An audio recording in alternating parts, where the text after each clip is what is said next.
So I looked back on some old photos and I saw that this wire is actually connected by this white cable, not this black one. And I believe this is the signal wire from the wideband that goes into the ECU, and this is just the ground. So swap these wires out and then just put this to ground. Should crank. Let's see what happens. Since I'm not sure that this is going to be the one that goes to the ground, I'm actually going to cut it from over here, crimp in the this electrical connector, and then if I need to put it back in, I can always just strip these and then put another crimp fitting there and then join them back over again. So I could go back. Since this is thin gauge wire, I'm actually going to fold this over and then twist it so that I can get a little bit more diameter on the wire when I put it in here and crimp it back on. It'll be a little bit more robust. So it's all twisted over. Put it halfway.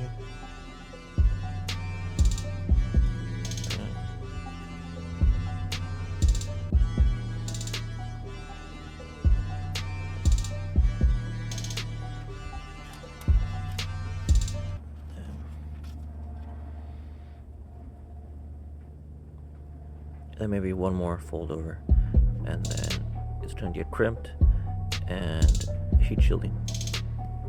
Folded it over, crimped it, and we'll crank it, see what happens. So I checked the fuses, and the 10 amp fuse for the fuel pump.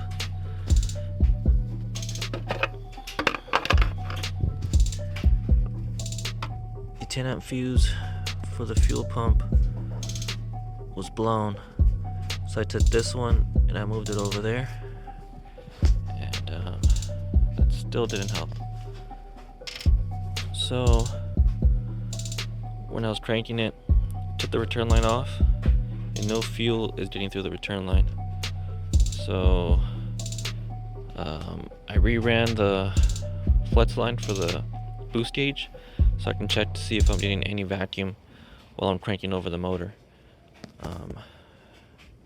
That might be the next issue, because the fuel pump is priming and there is fuel getting in there, so I want to make sure that the system is producing vacuum to actuate the fuel pressure regulator.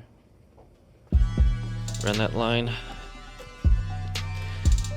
underneath the dash, underneath it. That's for the air fuel ratio gauge. And then I'm just gonna button up a little bit. I'll do that later. And then yeah, and I'm gonna wire that back underneath it. So then I'll be able to see how much vacuum we're generating when I'm cranking it over. I don't have a drill that's 3/8, but I do have an end mill. So that's only 3D printed plastic. So we'll see how this goes. I don't think it'll be too tough, but it might not look as good if I had a drill. Let's see what's up. So I drilled a pilot hole with a 220 thousandths drill, and then I just worked my way up to the sizes with the reamer set, all the way up to 375. And so now, let's do final size. I can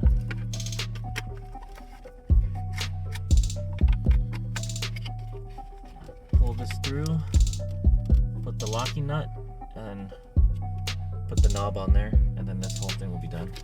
I already have the new line for the boost gauge, and then I just loomed the cables for the air fuel regulator. And then I'll be able to monitor vacuum, well, when it runs, AFRs, and then this controls the ignition, and then this controls fuel. So I'm gonna tidy this up, and then we'll try to crank over the motor and see if we can get any details on what's going on with the vacuum. I do have it set to give it a little bit more fuel on crank, and this is set to 0 right now. so it's not retarding any timing. So yeah. So got the new line passed through for the boost gauge. I just temporarily tied into the to where I had the vacuum line for the blow-off valve. So I just want to get it cranked over and see. I'm not going to be putting it under load, so it doesn't matter that the blow-off valve isn't connected. So yeah, so I will, yeah, so let's see if it runs. All wired in. This is for the timing retard. That's for the air fuel ratio. That's for the boost. And that's for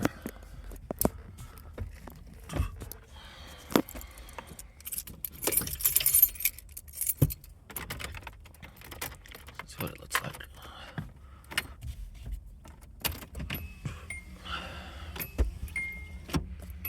Let's see what we start getting.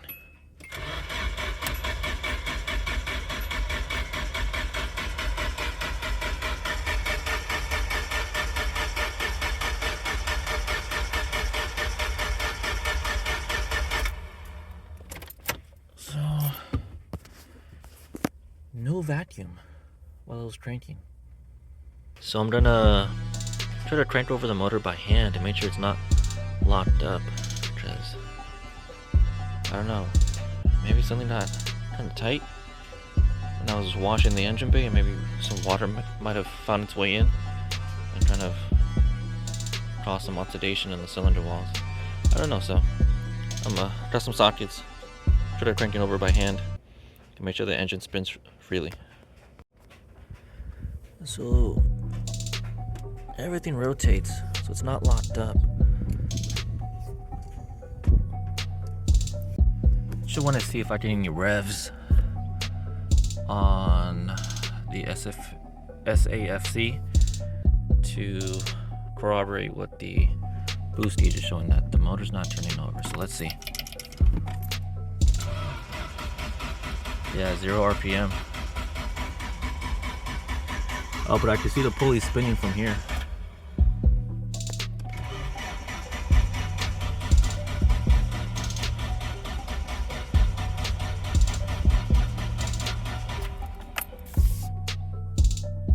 Interesting.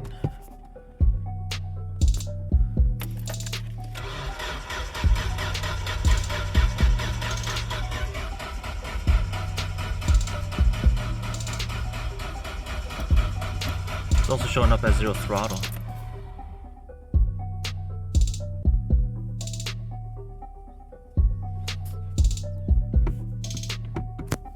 It's also getting 0 throttle, and I'm definitely giving it throttle. So this isn't getting the information it needs from the ECU. So something with the wiring to the ECU is up. Okay. So this may be why there's no RPM signal coming through, because it's not really making good contact. So I'll figure something out to get better contact on here, and then I'll try cranking it over again, and then I'll give these all a look over, make sure they're properly making good contact. So, alright, let's see what's up. Alright, so I only did the tack signal wire, so I'm mainly just seeing if that helped send a signal. So we'll see, and if patching up that wire didn't do anything, then I need to see about the wire to the sensor. So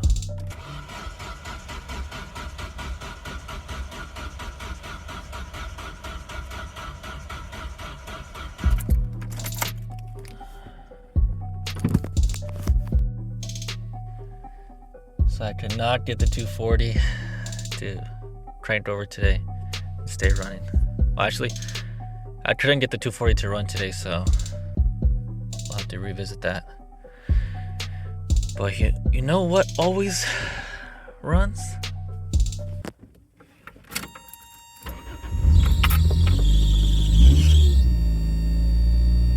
The MR2. All right, later.